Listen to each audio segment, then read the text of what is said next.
The voters of Maricopa County in the last 30 years have elected only 2 sheriffs. Well, now coming up in November, you will have a chance to elect a 3rd. Coming up tomorrow, we will have the Democratic candidate for sheriff here in studio, but today we are bringing in the Republican candidate, Jerry Sheridan. So, Jerry, good to have you. Good to be here today. Thanks, Troy. So let me start with an easy question. Why do you want this job, and why should voters put you in it? No, that's actually not an easy question. Okay. But it's about passion. I spent 40 years at the sheriff's office. The people that work there asked me to run once again. And the passion to take care of business. And the second passion is to keep people safe. And the sheriff's office has a history of doing that very well. You talked about your years there at the sheriff's office. You served under Joe Arpaio. You were his number 2.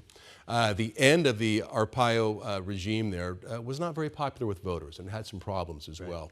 Are we looking at a Joe Arpaio 2.0 if you get in this office? Absolutely not. I am not Joe Arpaio. They only made one Joe Arpaio. I worked for 4 sheriffs in those 40 years, and I learned from them and all the other people that I worked for over the years what to do and what not to do. So what did you learn what not to do from Joe Arpaio? What did you learn what to do, if I can ask you specifically? Yeah, what to do is make sure you take care of your people. That's the number one thing. That's lacking in law enforcement. And what not to do is become addicted to media attention. And I think that caused him the election in the long run. The sheriff's office is under a federal monitor right now. There are some 150 employees who do nothing but deal with that. Right. How are you going to deal with the federal monitor basically looking over your shoulder if you get this office? Well, don't forget, I dealt with that federal monitor for the last 3 years I was there, the chief deputy. I understand how they work and what's going on. And the paragraphs are very difficult to be able to comply to, and we're going to continue to work that. I set the foundation for the Penzone administration to be successful, and I will continue with that as long as it takes. But I think the key is communicating with the court about what we're doing, what works, and what doesn't work. Let's face it, the judge wanted us to have unbiased policing. That was it.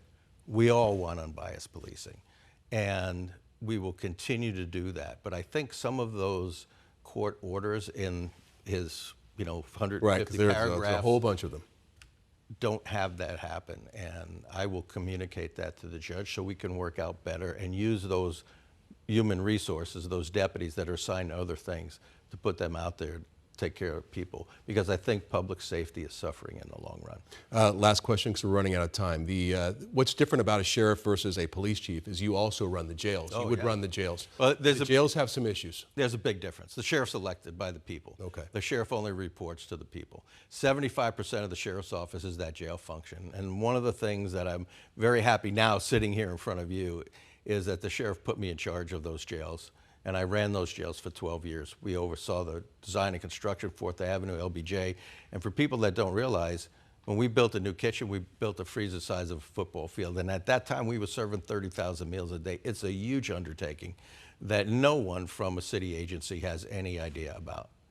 And you're talking about your opponent, Tyler Kamp, who comes from a city agency. Him, the previous sheriff, the sheriff in the 80s, that was from Phoenix PD, they have no idea. And that's 75% of what the sheriff does.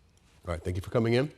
Decision 2024, Maricopa County voters have only elected 2 sheriffs in the past 30 years, and we'll get a chance to elect a 3rd coming up in November.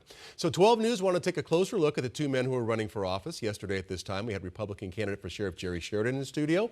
Today we're bringing in his opponent, Democrat Tyler Kamp, former Phoenix PD lieutenant. Good to see you. Thank you for being in. I appreciate it. Thank you for having me. So I'm going to ask you the same question I asked Jerry yesterday. Why do you want this job, and why do you think voters should put you in it? Yeah, so I've always been a person who wants to serve a purpose greater than myself. So when I considered running for sheriff, I asked myself 2 questions. One is there a need? And 2, can I make a difference? So I think the need is obvious.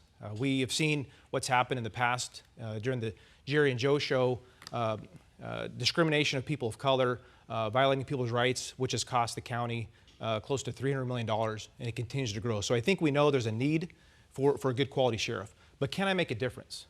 I worked for the Phoenix Police Department for over 2 decades. Over half that time I spent investigating organized crime, criminal street gangs, homicide, cold case homicides. I have 10 years of leadership public safety leadership experience. Let me stop you right there if I can. So as a lieutenant, of course, you are leading a decent number of people. But now we're talking about you taking over the sheriff's office that has 3,400 employees. You're managing jails. Do you have the experience to pull that off?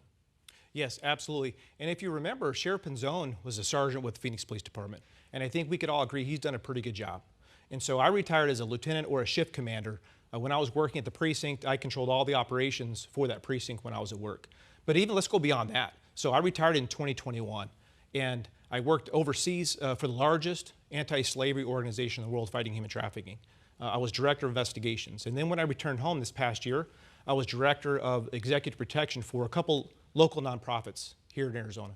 Okay, let's talk about a couple of big issues that you have. Let's talk about that monitor, because right now, currently, the sheriff's office has 150 people working on basically investigating itself, and only 140 people working on investigating general crimes. What are you going to do to try to help with these federal issues they're dealing with, the oversight? Yeah, so that federal lawsuit that created the court orders, it was the best and worst thing that could happen to this county. The best thing because it exposed some of the abuses of power and unconstitutional practices that were being done at the sheriff's office under Sheriff Joe and Jerry Sheridan during their tenure. The worst because it has suffocated morale.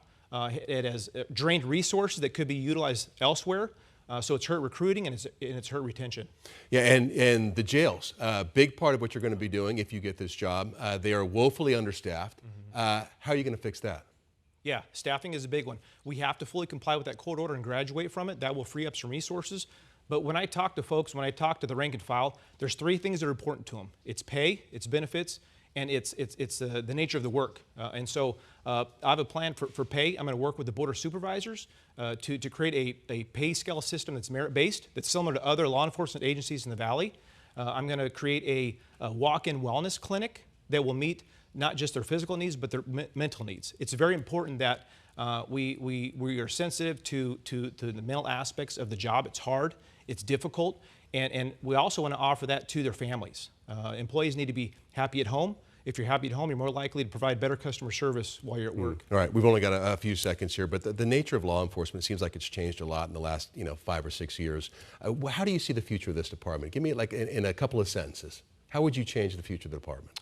I think we have to ensure justice for all. We have to keep politics out of public safety. When I talk to people across the county, they don't want politics involved because it can corrupt public safety. And we have to make sure that everybody knows we have justice for all equally, no matter who you are or where you come from. Kamp, Democratic candidate for sheriff, thank you for coming in. I appreciate it.